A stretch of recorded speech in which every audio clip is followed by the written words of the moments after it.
जळगाव जिल्ह्याचं तापमान हे 40शी पार गेलं असून ठिकठिकाणी तापमानामुळे जनजीवन विस्कळीत झालेलं आहे।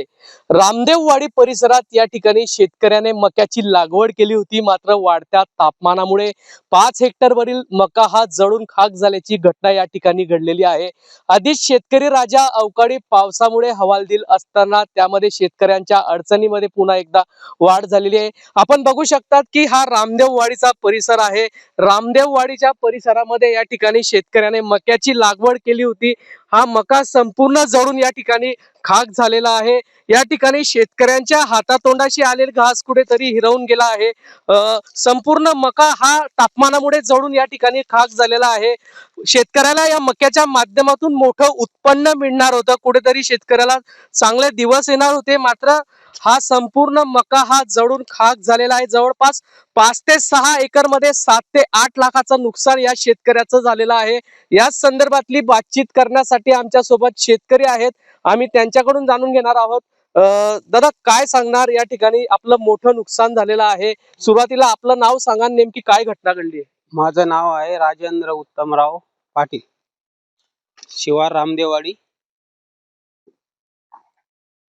शिवार रामदेववाडी इथे माझा मका जळून खाक झालेला आहे आणि मी संपूर्ण म्हणजे हवालदिल झालेला शेतकरी आहे। कर्जबाजारी हे माझ्याकडे सोचत नाही साहेब, एवढं नुकसान माझं झालेलं आहे। किती लागवड केली होती? मी 5 हेक्टर लागवड केली होती मक्याची आणि त्याच्यापैकी सर्व सर्व जळून खाक झालेला आहे।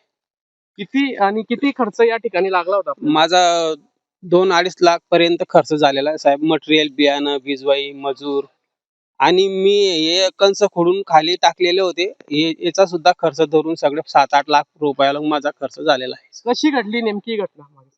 हे उन्हाचा पारा असल्यामुळे झालेला आहे साहेब, त्याच्यामुळे घडलंय सर्व उन्हामुळेच चालेल। किती लाखाचं नुकसान झालं?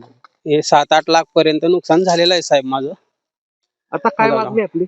मला काहीतरी भरपाई मिळावा। मी हवालदिल झालेला शेतकरी आहे, मी कर्जबाजारी झालेला आहे। मी दुसऱ्याचं शेत करून पोट भरतो साहेब। ठिबक गिबक सर्व माझं पुरा नायनाट झालेला आहे साहेब। नक्कीच या ठिकाणी जळगाव जिल्ह्यामध्ये तापमानाचा पारा हा दिवसेंदिवस वाढत असून शेतकऱ्यांच्या अडचणीत पुन्हा एकदा भर पडलेली आहे। या ठिकाणी मक्याची लागवड करण्यात आली होती, 5 हेक्टरवर हा मका लावण्यात आला होता, मात्र वाढत्या तापमानामुळे हा मका जळून खाक झालेला आहे। कुठेतरी शेतकऱ्याला या मक्याच्या माध्यमातून चांगले उत्पन्न मिळणार होतं, मात्र शेतकऱ्याच्या हातातोंडाशी आलेला घास कुठेतरी हिरावल्या गेल्यामुळे शेतकरी राजा पुन्हा एकदा अडचणीत सापडला आहे। तत्काळ नुकसान भरपाई मिळावी अशीच मागणी या शेतकऱ्यांनी या ठिकाणी केली आहे। जुगल पाटील, जय महाराष्ट्र न्यूज, जळगाव।